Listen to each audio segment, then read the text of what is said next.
Hey, what's up everybody? Welcome back to the channel. Thank you so much for joining us. So today, we're going to answer a question that one of our viewers asked, and that is, how did Anakin become a Force ghost? Now, we're also going to answer a couple of other questions, such as who taught him to become a Force ghost, and how is it that he learned this power so quickly? We're also going to be covering briefly why it is that he looks young when he became a Force ghost. So, to answer this question, we need to clear two misconceptions.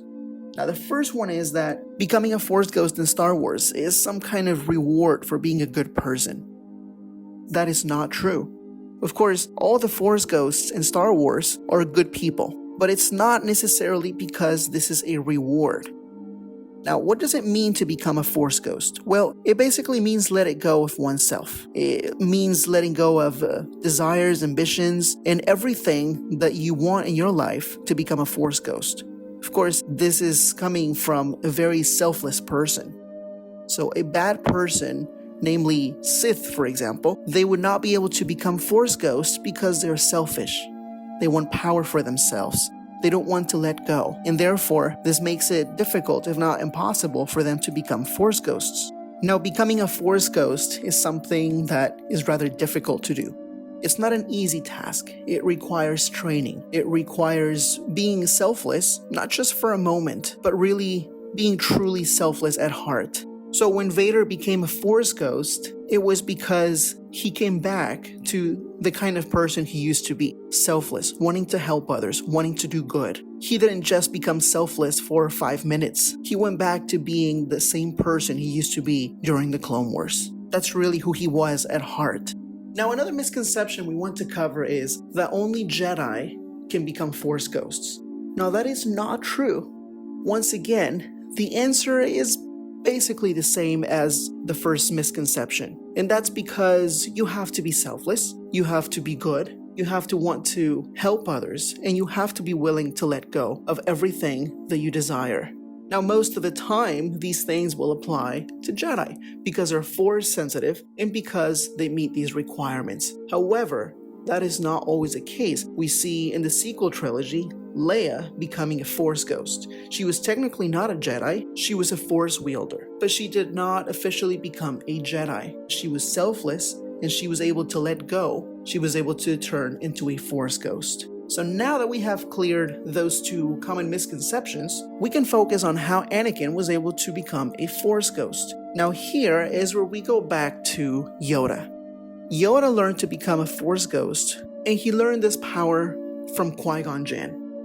He assisted him in order to become one. Obi-Wan was able to become one with the Force in Episode 4, A New Hope. Now fast forward to Episode 6, Return of the Jedi. Now Return of the Jedi is about Vader turning back to the light side, becoming a Jedi again like he used to be. And that is why it's called Return of the Jedi. So Vader turns back to the light side, and as he is dying, in his last few seconds before he lost consciousness, Obi-Wan Kenobi and Yoda finish his training in order to become a Force ghost. They tell him that he needs to let go. He needs to be selfless before he loses consciousness. Now at this point, he has already let go. He has let go of his feelings, he has let go of everything that made him turn to the dark side, enabling him then to turn back to the light side and to accomplish the difficult task of becoming a Force ghost. Now here's basically the conversation between Obi-Wan and Anakin. As Anakin is losing consciousness, he recognizes Obi-Wan Kenobi's voice. He begins to communicate with him, saying, "Master, I'm so sorry." But Obi-Wan interrupts him and tells him that he is basically in the netherworld. He is about to die, and he can teach him the way to become a Force ghost. It's a path to immortality, a path where he becomes one with the Force. Anakin, confused, asks him why. Now Obi-Wan Kenobi explains that he is not beyond redemption. He explains that he ended the horror, he fulfilled the prophecy, and because of that, he is able to become one with the Force.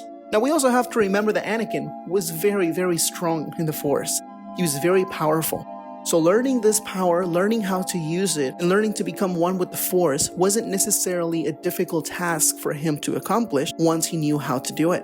So to summarize this, Anakin's sacrifice for Luke wasn't just because he wanted to save his son, because he loved him. It was an act of selflessness. he knew that if he were to kill Sidious, he would kill himself as well. He would lose all the power he had, but he knew it was the right thing to do. He was ready and prepared to let go to save his son and to save the galaxy. Now, briefly, some people have asked, well, why is it that Vader, when he became a Force ghost, now not Vader anymore, but Anakin, why is it that he looks young instead of old? And one simple explanation was given to us by George Lucas himself. When he was interviewed, George explained that Anakin died when he became Vader. So, when Vader turned back to the light and he became one with the Force, that is, becoming a Force ghost, he manifested himself through the Force the way he looked before he became Vader. Now, we also know that he hated the way he looked. He had lost limbs, his face, his whole body had been deformed, and he hated himself because his body looking the way it did was a result of so much hatred, so much injustice, so much suffering, and he hated himself for that. So manifesting himself as his young self was a way to show Anakin during his best years, during his best time, when he was serving the light side of the Force, when he was selfless and he helped so many lives, so many people. So Anakin looking young is just the manifestation of what he wanted to look like,